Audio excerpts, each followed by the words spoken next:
नमस्कार, वेलकम, बहुत स्वागत है आपका। आज हम इस चार्ट से और इस चार्ट से दो चीज़ों की मदद से ये जानने का प्रयास करेंगे कि आपका विवाह कब होगा, किस वर्ष संपन्न होने की होगा, ये जानें। तो आपको इसमें एक चीज़ों की सिर्फ और सिर्फ एक ही चीज़ों की आवश्यकता है, वो आपकी जन्म तिथि ओरिजिनल वाली, सर्टिफिकेट वाली नहीं। मूल रूप से आपका जो जन्म तिथि हुआ उसको आप इस प्रकार से लिख लें, जैसा कि इसमें हमने लिख दिया है 21/11/1994 किसी का डेट ऑफ बर्थ है। आपको सबसे पहले मूलांक निकालना है। मूलांक क्या है, हालांकि हमने निकाल के बताया, आइए इसको हम ब्रैकेट में लिख देते हैं। मूलांक क्या है? ये जो पहला डिजिट है, ये जो आप देख रहे हैं, ये 21, यही आपका मूलांक है। तो मूलांक हमने लिख दिया 21। चलिए 21 को हमें करना क्या है कि हमें डबल डिजिट में कोई भी चीज़ नहीं लेना है, सिंगल डिजिट में लेना है। तो सिंगल डिजिट में जब लेना है तो इसमें 2 + 1 ये बराबर हो गया 3। अब समझ में आ गया ये 3 कहाँ से आया। चलिए, ये हमारे लिए 3 इंपॉर्टेंट है। इससे हमें जितना भी हो, आपका 22 हो सकता है, 23 हो सकता है, 1 से लेकर 23 तक आपका यहाँ डेट हो सकता है, उसके अनुसार जोड़ के आपको मूलांक निकाल लेना है। अब आइए भाग्यांक। भाग्यांक क्या है? आपके इस टोटल डिजिट को जब आपस में जोड़ देते हैं, यहाँ 21, 11, 19, 94, ये आपका भाग्यांक कहलाता है। तो इसे भाग्यांक हमने यहाँ निकाल दिया। इसी प्रकार 28 हुआ, 28 को फिर जोड़ दिया, 10 हुआ, 10 को जोड़ दिया, 1 + 0 तो 1 आ गया। ये आपका हो गया भाग्यांक। इसकी आवश्यकता अभी नहीं पड़ेगी, लेकिन आप निकालने जान गए, ठीक है। इस डिजिट को इस प्रकार से सेट किया जाता है, इसका प्रयोग हम बाद में करेंगे। अब आइए मूलांक प्लस माह, ये आपके लिए इंपॉर्टेंट है। मूलांक प्लस माह, मूलांक प्लस माह में मूलांक आपका कितना है? 3। ये मूलांक 3 है आपका। यहाँ जो 3 था, यही 3 को यहाँ लिखा है मूलांक। माह, आपका माह था 11, यहाँ ध्यान दिए 11। तो मूलांक प्लस माह 3 + 11, तो ये आपका हो जाता है 14। 14 हो जाता है। हालांकि यहाँ पर हमने इसे जोड़ दिया है, यही चीज़ आएगा। जब 14 को आप आपस में जोड़ दीजिएगा 1 + 4, तो ये कितना आ जाएगा? 5। अब ये चीज़ आपके लिए इंपॉर्टेंट है, एक ये और दूसरा ये दो चीज़ आपके लिए इंपॉर्टेंट। ये 2 डिजिट का आप ही सबसे अधिक इसका हम प्रयोग करेंगे। तो आइए, अब ये 2 जो घेरे हुए डिजिट हैं, ये 2 का प्रयोग करना है, ये आप समझ लिए।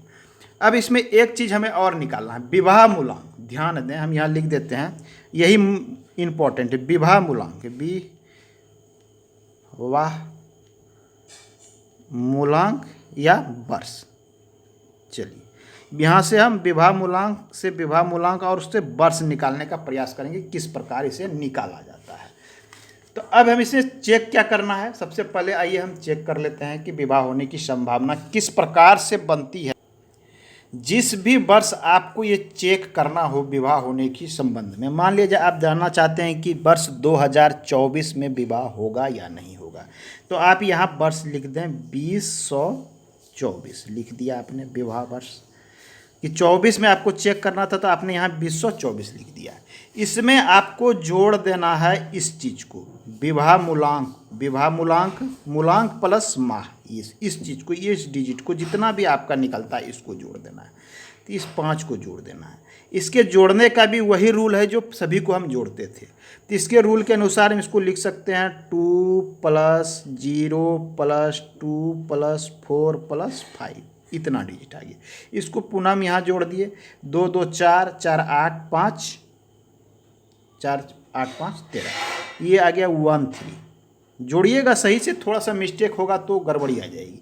13 पुनः ये 2 डिजिट में आ गया, इसको हम सिंगल डिजिट में कन्वर्ट कर लीजिए, 1 + 3 = 4। अब ये 4 आपके लिए इम्पॉर्टेंट है, ये जो 4 आ गया है ये इम्पॉर्टेंट है।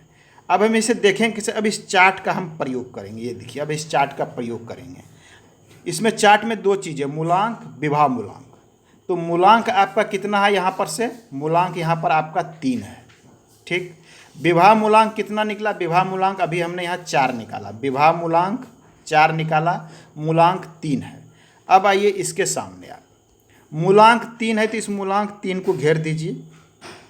इसके सामने देखना है क्या 4 है? 4 इसमें नहीं है। इसका मतलब वर्ष 2024 में विवाह होने, इसका अर्थ है कि 2024 में इनका विवाह नहीं होगा। इसी प्रकार 2023 में जब हम चेक करते हैं, थोड़ा सा इसे नज़दीक ला रहे हैं, 2023 में, तो विवाह मूलांक में इस 5 को पुनः जोड़ देते हैं, तो 23, 2 2 4 3 7 और 5 12 12 आ गया, इसको फिर हम 1 + 2 कर दीजिए 3 आ गया। अब यहाँ विभा मूलांक 3 आ गया है और हमारा मूलांक 3 है। जब हम इस चार्ट में देखते हैं तो मूलांक 3 के सामने विभा मूलांक में अंक 3 आता है। इसका अर्थ यह हुआ कि वर्ष 2023 में इनके विभा का संभावना बनता है। ये 100% गारंटी नहीं देती है, लेकिन संभावनाओं को बताती है। आज के अंक में इतना ही, धन्यवाद।